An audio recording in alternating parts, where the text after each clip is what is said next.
Bom, vamos passar para a leitura, então, do relatório. Conselheira Vrana, com a palavra. Muito obrigado.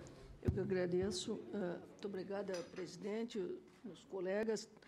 Eu apresento aqui um relatório desta subcomissão, desta comissão encarregada de pensar sobre essa questão, onde nós temos estou acompanhada do conselheiro Alexandre Jubim e o Celso Schroeder. Certamente, eu sou neófita aqui, é a primeira vez que eu faço este relatório. Confesso que foi um pouco difícil, né? Mas espero ter expressado, enfim, aquilo que possa vir ajudar na direção da temática. Eu também, quando ouvi aqui as manifestações dos colegas no sentido de que o nosso conselho se manifestasse, terminaria depois fazendo essa observação, na certeza, inclusive, que esta observação, esta proposta viria.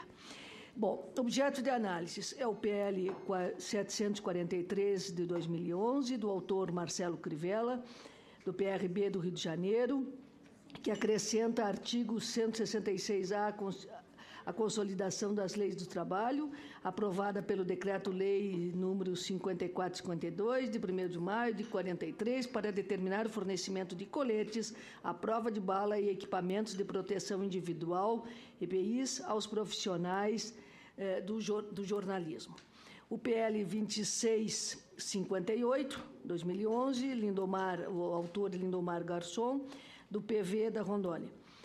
A emenda dispõe este PL sobre a obrigatoriedade dos órgãos de comunicação social fornecerem coletes à prova de bala com as especificações técnicas descritas para os seus funcionários que façam cobertura jornalística de operações policiais. E o PLS 699, de 2011, da autoria de Vital do Rego, do PMDB da Paraíba, que disciplina a utilização de coletes à prova de bala por profissionais que fazem cobertura jornalística e acompanham operações policiais. O relato trata da proteção, portanto, é um pouco a repetição, eu não vou ler, trata da proteção dos profissionais de comunicação social do fornecimento de coletes à prova de bala, a obrigatoriedade do seu fornecimento por parte dos órgãos de comunicação social e também disciplina o seu uso por profissionais de comunicação social quando da cobertura jornalística e o acompanhamento de operações policiais. É isso que dá uma unidade a essas três propostas.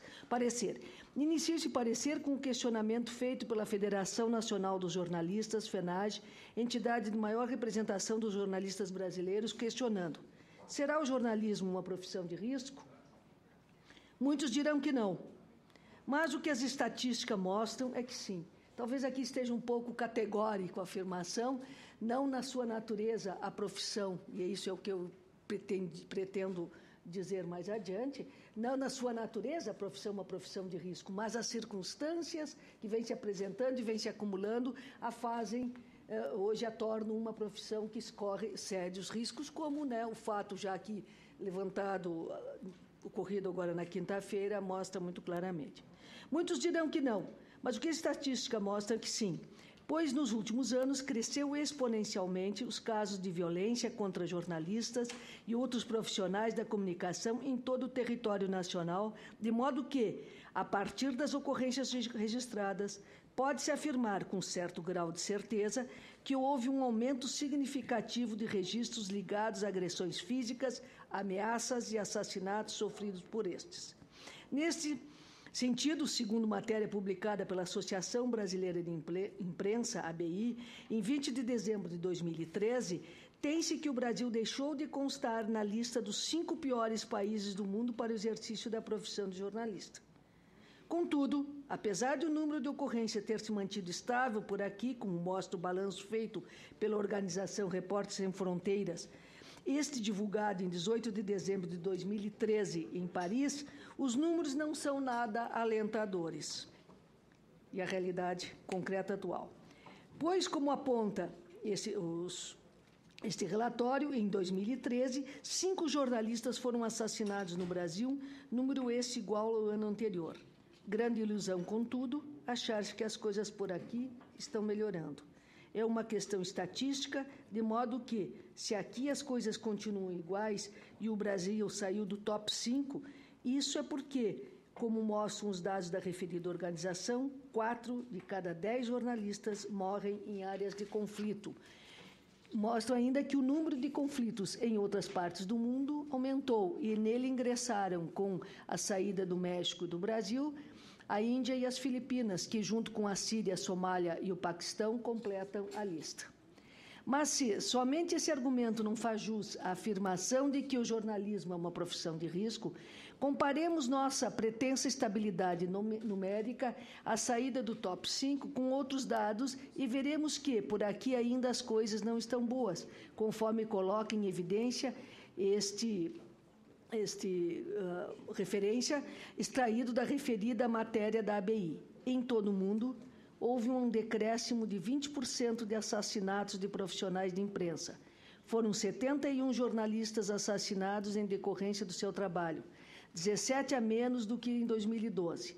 Do total, 96 eram de homens, 96%. 40% morreu em locais de conflito. 37% trabalhava na mídia impressa, veículo seguido pela televisão e pelo rádio, ambos com 30%, e pelos portais online, 3%.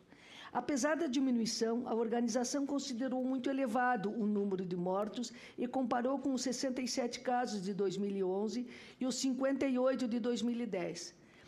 A Repórteres Sem Fronteiras ressaltou que a queda dos assassinatos coincide com o aumento dos sequestros e das agressões, ligadas a situações muito específicas, como conflitos na Síria e protestos no Brasil, no Egito, na Turquia e na Ucrânia. Disto depreende-se que, quer queiramos, quer não, nós ainda estamos bastante atrás do observado em todo o mundo e a violência por aqui ainda é maior que em outros lugares. Outros números trazidos pelo Comitê para a Proteção de Jornalistas, com sede em Nova York, afirma que o Brasil é o 5º país com maior número de mortes de jornalistas, com 3 casos confirmados. 2 pontos. O fotógrafo Valdinei Assis Carvalho, o jornalista Rodrigo Neto e o radialista Mafaldo Bezerra Góes. E, deste modo, estamos atrás somente da Síria, 21, Egito, 6, Paquistão, 5 e Somália, 4, conforme os dados trazidos pelo referido comitê e divulgados na matéria da ABI. Na esteira do exposto, temos que, segundo os dados constantes nos relatórios da FENAGE, podemos, então, como mostra a tabela 1, dizer que o exercício da profissão de jornalista no Brasil é, sim, uma profissão de risco, e exige por parte das empresas jornalísticas e do governo políticas que primem pela valorização da vida e a integridade dos profissionais a elas ligados.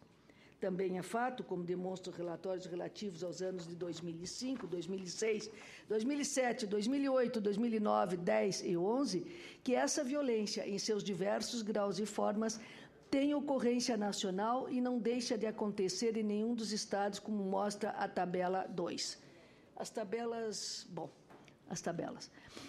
Tabela 1 traz a percentagem das ocorrências anuais por tipo de agressão registrada contra os jornalistas ou os profissionais da comunicação desses anos todos e trata da questão da agressão física ou verbal, prisão, detenção e tortura, atentados, desrespeito ao sigilo da fonte, lesão corporal em cobertura de risco, ameaças, censura e assédio judicial, violência contra a organização social, sequestro. Então, os dados vão mostrando este crescente, né? Eu não vou repetir aqui todos os dados para não dar.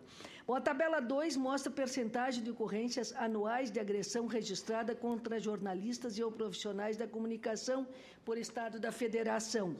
Então, aqui nós temos diferentes estados e também os estados onde isto acontece em maior número, né?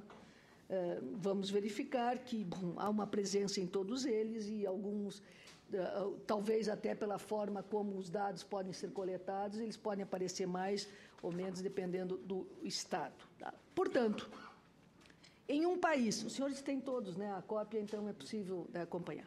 Portanto, em um país de dimensões continentais como o Brasil, pensar que tal distribuição estatística de casos relaciona-se a eventos pontuais é incorrer em erro crasso. Talvez sim, há lugares em que seu número de ocorrências é maior, como, por exemplo, São Paulo, no Pará, no Rio de Janeiro, no Ceará, em Minas Gerais e no Distrito Federal.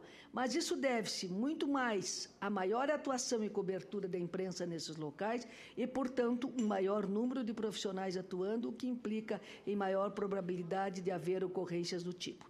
Talvez eu devesse pôr, isso deve-se, talvez, muito mais, para dar uma certa relatividade, tá? E assim, respondendo à questão levantada pela FENAGE, no início desse parecer, é evidente, como os dados mostram, que a profissão de jornalistas é uma profissão de risco e que correlata a sua atuação profissional, atuação profissional como em outras profissões, ao risco iminente de morte em serviço e ou decorrência da sua atuação profissional, como no caso de assassinato ou ainda de danos à sua integridade física e psicológica. Sendo assim, o perigo e o risco no exercício da profissão de jornalista deixou de ser algo restrito das zonas de guerra e conflitos sociais, como em tempos outros, e chegou à cobertura diária. É o que a gente observa. Tal violência cotidiana que observamos nas redações, contra as redações e nas saídas externas, não é natural e tem causas concretas que, invariavelmente, atentam contra a liberdade de expressão e de imprensa, assim como ao direito constitucional de todos terem acesso à informação de qualidade.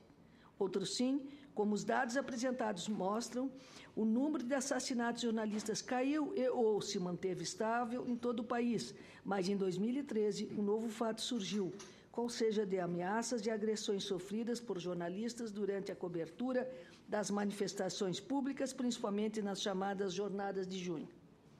Mas o mais incrível é que tais agressões e ameaças não partiram de traficantes, bandidos ou políticos corruptos, mas sim de policiais e de manifestantes a quem a imprensa sempre serviu. Suas causas, como ficou evidente nas jornadas de junho, em grande parte se relacionam à não aceitação dos princípios democráticos, sobretudo no que se refere à exposição do contraditório e à prevalência do interesse público em detrimento do interesse privado, característica essa inerente ao trabalho jornalístico. Nesse sentido, é o momento da Comissão de Liberdade de Expressão e Participação Social se posicionar com vistas a coibir tais práticas através dos PLs do PL aqui em voga e do compartilhamento de responsabilidades sobre sua ocorrência entre o poder público, as empresas, os profissionais e a sociedade. De modo que caberia ao poder público construir e implementar políticas públicas de segurança para jornalistas e demais trabalhadores da comunicação, com vistas a combater-se a impunidade hoje observada e a fim de garantir a apuração rigorosa dos casos registrados de violência contra esses profissionais. Segundo, caberia às empresas empregadoras o respeito à legislação trabalhista brasileira e a garantia de melhoria na condição de trabalho desses profissionais, sobretudo no que se refere ao estabelecimento de normas de segurança para coberturas consideradas de risco. Terceiro, caberia aos profissionais a observância dessas normas de segurança e dos protocolos estabelecidos com vistas a coberturas consideradas de risco, assim como, se a legislação o prever, o uso de equipamentos de segurança correlatos a esse tipo de atividade. E caberia à sociedade reconhecer a importância da atividade jornalística e o respeito aos princípios democráticos e de prevalência do interesse público sobre o interesse privado. Portanto, reforçando aqui a ideia de que não há um ator só responsável, mas que é um conjunto de ações advinda de diferentes atores. É, portanto, a partir disto e do exposto nos PLs em voga que damos parecer favorável à obrigatoriedade do uso de equipamentos de segurança, no caso coletes à prova de bala por profissionais de comunicação social, pois este ainda não se encontra regulado nos termos do artigo 166 da CLT e que, primeiro, nos termos do artigo 166 da CLT, equipamentos de segurança devem ser fornecidos gratuitamente pela empresa empregador a todos os profissionais que podem, ocasionalmente, estar em situação de risco no desempenho de suas atividades laborais e profissionais. Segundo, que no momento inexiste classificação de risco da profissão jornalística e regulação disciplinatória, em relação ao uso de equipamentos de segurança por parte de profissionais da comunicação social, que, eventualmente, encontrem-se em situação de risco. Terceiro, que tal disciplinamento, avaliação de risco e uso deve ser regulado pelas instâncias colegiadas relacionadas à segurança do trabalho, as CIPAs, como prevê o artigo 662 da CLT, na letra A. Quarto, que a classificação do risco deve ser observada em função do aumento no número de ocorrências relacionadas a agressões destes profissionais, que no exercício legal da sua profissão têm sido vitimados, incorrendo, inclusive, muitas vezes, na morte desses profissionais. E que, quinto, como consta no artigo 167, o equipamento deve ser certificado e aprovado pelo Ministério do Trabalho, devendo ser fornecido por parte do empregador ao empregado, ser gratuito e obrigatório. Tem-se, então, que, 1. O disciplinamento do seu uso deve ser feito pelas referidas instâncias colegiadas de profissionais de comunicação social, as quais devem regular e especificar seu uso e as situações em que este EPI é obrigatório, sobretudo por ocasião da ameaça à vida, como no caso do trabalho jornalístico realizado junto às operações policiais, situações de conflito, de modo que, a. No caso da não observância do seu uso, do modo como é disciplinado e nas situações previstas, desde que fornecido pelo empregador ao empregado, fica primeiro isenta de qualquer ônus financeiro em caso de acidente do trabalho em que o profissional encontre-se em exercício de sua atividade laboral, restringindo-se suas obrigações tão somente aquelas já constantes na CLT. E, B. No caso em que houver o uso e o cumprimento do disciplinamento previsto no que se refere a este EPI, fica a empresa obrigada a dar todo o atendimento necessário ao mesmo até a sua recuperação, como já previsto na CLT. 2.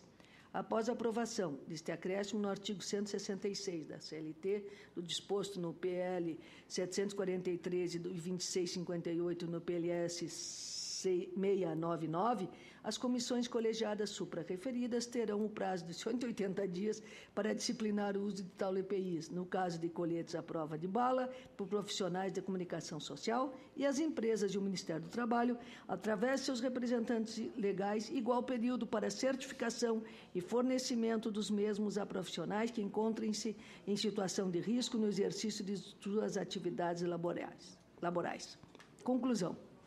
Neste sentido, dá-se parecer favorável ao disposto nos referidos PLs e na alteração sugerida no artigo 166 da CLT. E sugere-se a consulta popular a partir da realização de audiência pública com todos os segmentos da sociedade e seus respectivos representantes, com vistas a se dimensionar a necessidade premente desse tipo de EPI e também de se promover um fórum de discussão sobre a questão onde todos os segmentos da sociedade estejam presentes e a ele tenham acesso. É o parecer.